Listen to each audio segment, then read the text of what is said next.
Bonjour et bienvenue dans cette vidéo avancée. Celle-ci vous permettra de comprendre les notions de rendu avec éclairage. Nous allons ainsi pouvoir simuler une vue très réaliste de vos créations avant de les réaliser. Allons-y, pour cela, nous allons réaliser quelques formes qui nous serviront d'exemple. Nous allons avec l'outil boîte créer quelques volumes rectangulaires. Vous pouvez répéter la dernière commande en cliquant droit. Ici créer boîte. Plaçons une deuxième forme pour pouvoir comparer les rendus des différents matériaux. Insérons aussi une sphère. Les courbes sont pratiques pour pouvoir observer les effets des jeux de lumière que nous verrons plus loin dans la vidéo.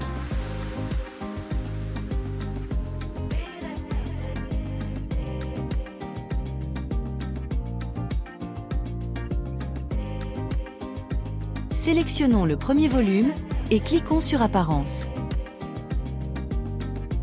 Vous avez dans la fenêtre qui s'ouvre l'ensemble des matériaux les plus courants que vous pouvez sélectionner.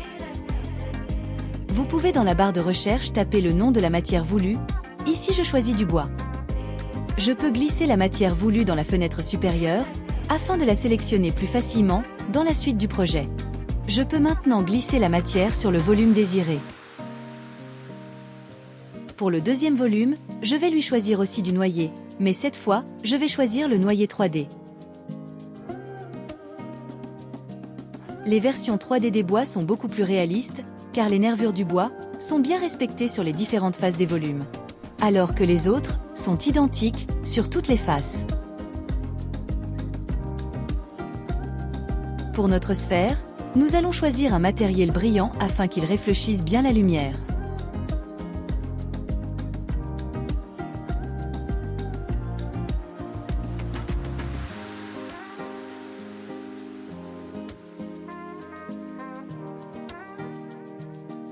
Par exemple, ici le bronze poli. Une fois la création terminée, rendons-nous dans le menu Rendu.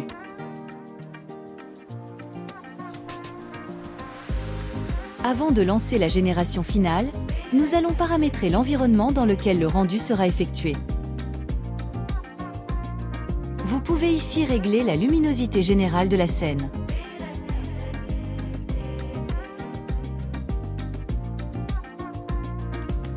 Vous pouvez aussi modifier la couleur de l'arrière-plan.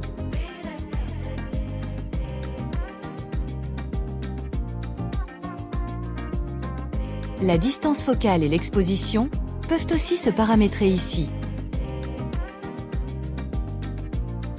Nous voyons déjà bien ici la différence entre le bois normal et le bois 3D.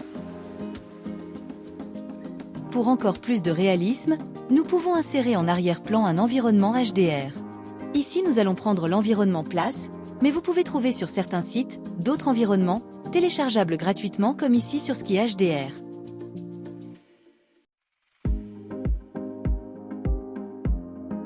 Divers réglages peuvent être effectués sur l'environnement, comme la rotation, l'échelle, aligner le plan de sol, insérer un reflet dans le sol, etc.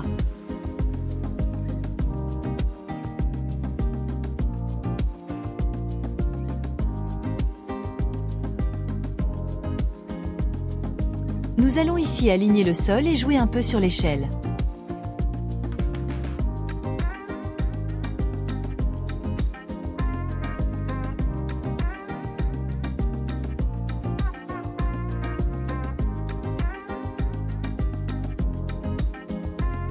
Prenons une vue en perspective.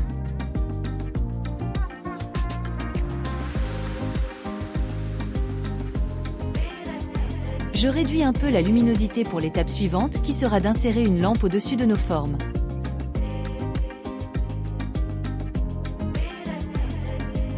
Lançons maintenant le rendu final afin de voir le résultat de notre travail. Suivant la puissance de votre ordinateur et la complexité de la création, cette étape peut prendre plusieurs minutes afin d'arriver au résultat excellent. Pour insérer notre lampe, repassons du côté de la conception.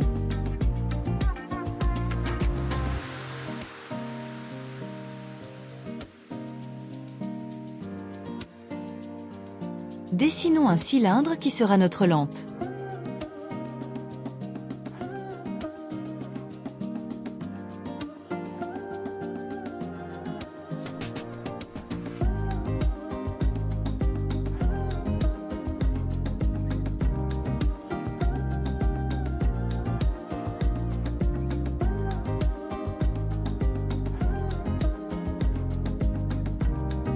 Plaçons-le au-dessus de nos formes.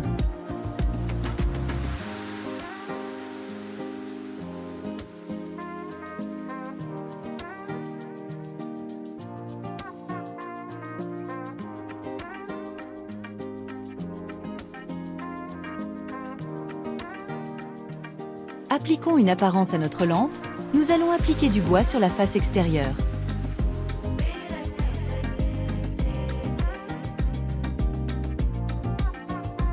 Pour la partie lumineuse, vous devez aller dans Divers puis Émersif. C'est là que vous trouverez les matières qui émettent de la lumière. Appliquez uniquement sur la face inférieure cette nouvelle matière.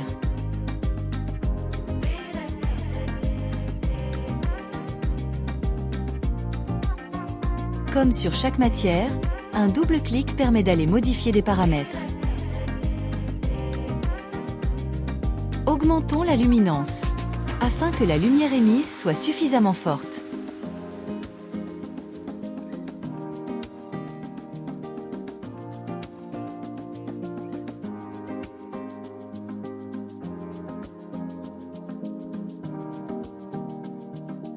Pour voir les résultats de nos réglages, nous devons retourner dans le rendu et appliquer le rendu final.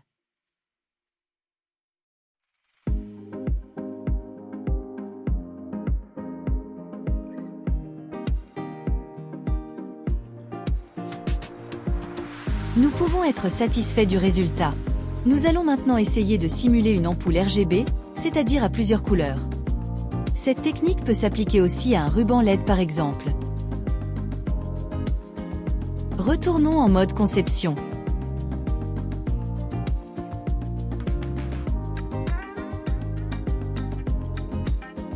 Nous allons aller modifier les paramètres de l'éclairage blanc.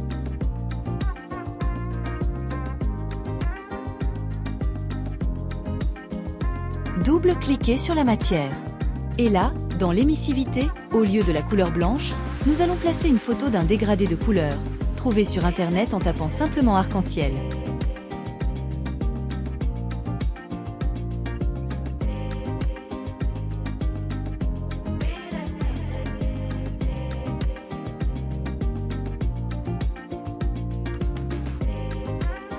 Un ajustement de l'échelle de la photo peut être nécessaire.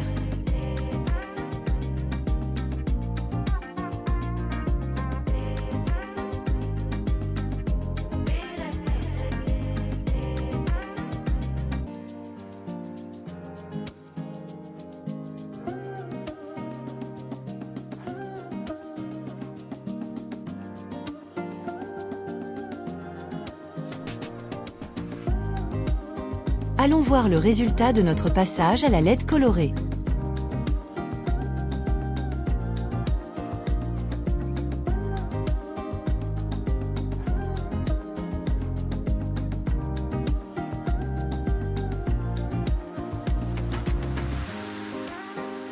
Soutenez-nous et ne ratez rien en vous abonnant.